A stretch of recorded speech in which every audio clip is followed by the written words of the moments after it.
Okay, so this is lesson 5 or chapter 5, part 4, the final part on chapter on access controls. We are going to discuss the effect of breaches in access control, threats to access control, and effects of violations.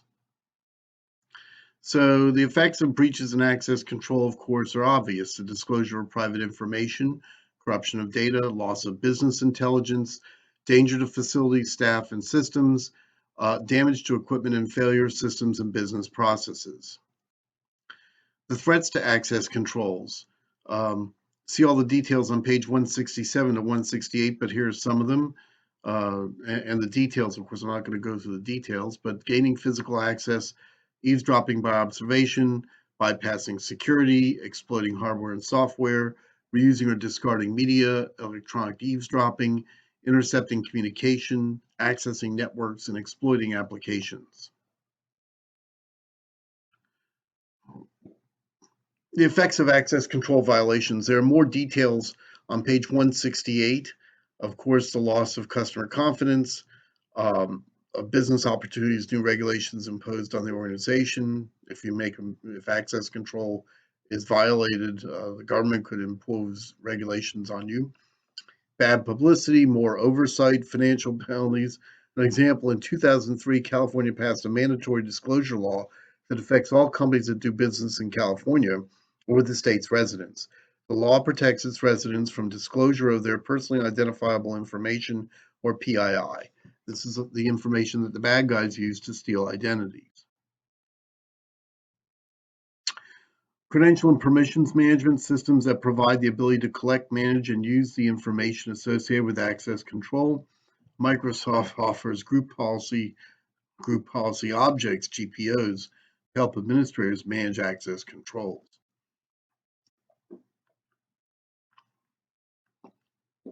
Centralized and decentralized access control. Um, Centralized authentication, authorization, and accounting, known as AAA servers. So it doesn't have anything to do with the American Automobile Association. When you see AAA in cybersecurity, you should know that it means authentication, authorization, and accounting. Uh, Radius is the most popular, uses two configuration files: a client configuration file that contains the client address and the shared secrets for transaction authentication, and a user configuration file that contains the user identification and authentication data, as well as the connection and authorization information. TACACS, created by the Internet Engineering Task Force, IETF.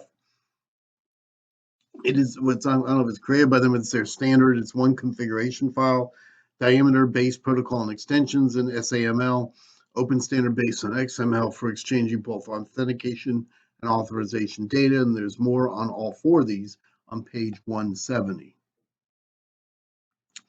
Decentralized access control.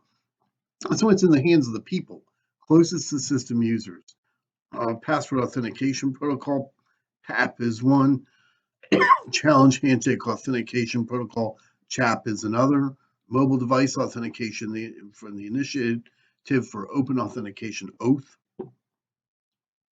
HMAC-based one-time password is HOTP, and a time-based one-time password is TOTP.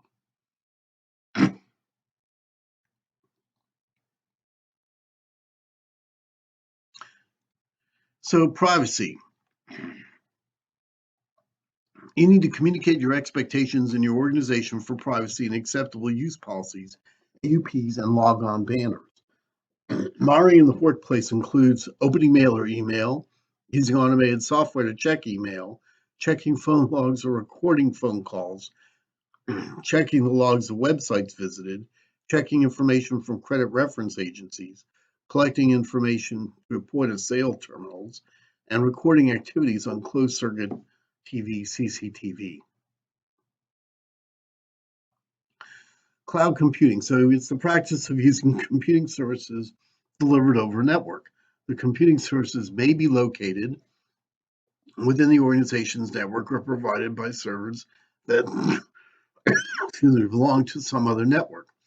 There are several cloud models to meet the needs of a diverse user environment.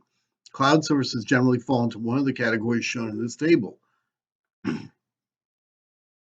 For a complete list of cloud methods, see page 175. And the categories, of course, private, all components are managed for a single organization, may be managed by the organization or by a third-party provider.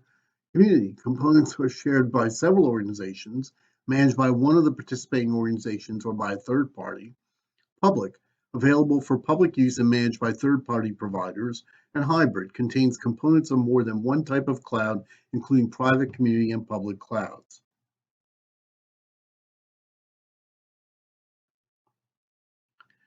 There are several advantages to using cloud services over traditional in-house software. Most of the advantages include some cost savings. You don't need to maintain a data center. You don't need to maintain a disaster recovery site. It's outsourced responsibility for performance and connectivity and on-demand provisioning. But the disadvantage is it's more difficult to keep private data secure, create